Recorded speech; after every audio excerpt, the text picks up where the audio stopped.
नमस्कार मित्रांनो, आपले स्वागत आहे आपल्या खास कार्यक्रमात. इथे आपण भारताच्या परंपरा आणि सणांची माहिती घेणार आहोत. आज आपण बोलणार आहोत अशा एका सणाबद्दल जो श्रद्धा, भीती आणि निसर्गाची नाते जोडणारा आहे. तो म्हणजे आपला नागपंचमी. नागपंचमी म्हणजे पंचमी तिथीला साजरी केला जाणारा सर्पपूजाचा पवित्र सण. हा दिवशी खास असतो कारण त्या दिवशी आपण नागदेवतांना पूजतो, त्यांचे प्रति कृतज्ञता व्यक्त करतो. हिंदू धर्मात साप म्हणजे शक्ती, सहनशील आणि पुनर्जन्माचा प्रतीक मानले जातात.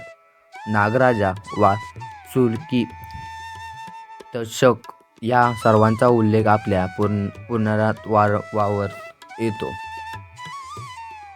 नागपंचमीचा सण आषाढी महिन्यातील शुक्ल पक्षाच्या पंचमीला येतो. म्हणजेच पावसाळ्याच्या सुरुवातीला. या काळात सापाचे बाहेर येणे वाढते, त्यामुळे त्यांना रक्षण देणे आणि पूजनविधी करणे हाच या सणाचा उद्देश आहे. नागपंचमीला लोक भिंतीवर हळद कुंकवाने नागाचे चित्र काढतात, दूध, फुले, साखर वाहतात. काही भागात प्रत्यक्ष नागोबाला दूध देऊन पूजा केली जाते.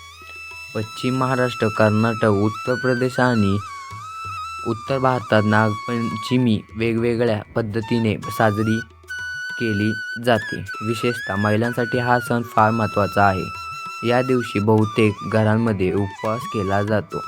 नागदेवता सक्षम करते या संकल्पनेने लोक सापाचा सामना करतात. सर्प हे आपले शत्रू नाही, तर निसर्गाचा एक भाग आहे, हे शिकवण्याचा हा सण आहे. नागपंचमीच्या दिवशी गावामध्ये जत्रा भरतात. काही ठिकाणी मांदळ उभारले जातात आणि पारंपरिक गीते पोवाडे गातात.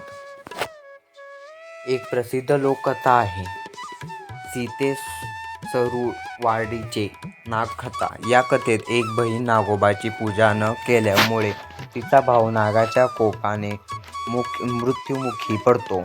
पण तिच्या प्रार्थनेमुळे नाग देवता प्रसन्न होतात आणि तो जिवंत होतो.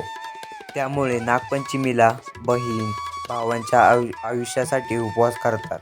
आजही ग्रामीण भागात नागपंचमीच्या दिवशी नागोबाच्या वारुळाचे दूध वाहतात, त्याच्यासमोर लोहा नारळ ठेवतात.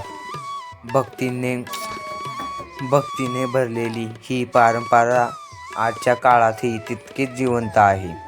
आपण आपल्या विज्ञानाच्या युगात जगत, पण या पारंपरिक सणांमध्ये निसर्गाच्या प्रत्येक घटकेविषयी आदर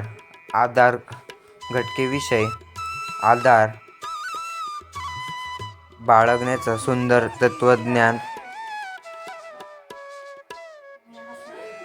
तितकेच जिवंत आहे.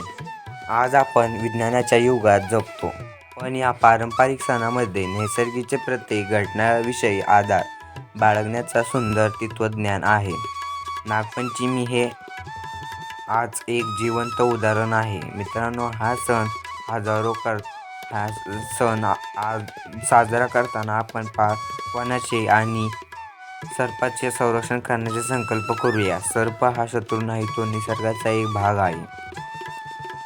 तुम्हाला आमच्या नागपंचमीविषयी कार्यक्रम कसा वाटला हे जरूर कमेंटमध्ये सांगा आणि अजून अशा माहितीपूर्ण व्हिडिओसाठी चॅनेलला सबस्क्राईब करा. धन्यवाद.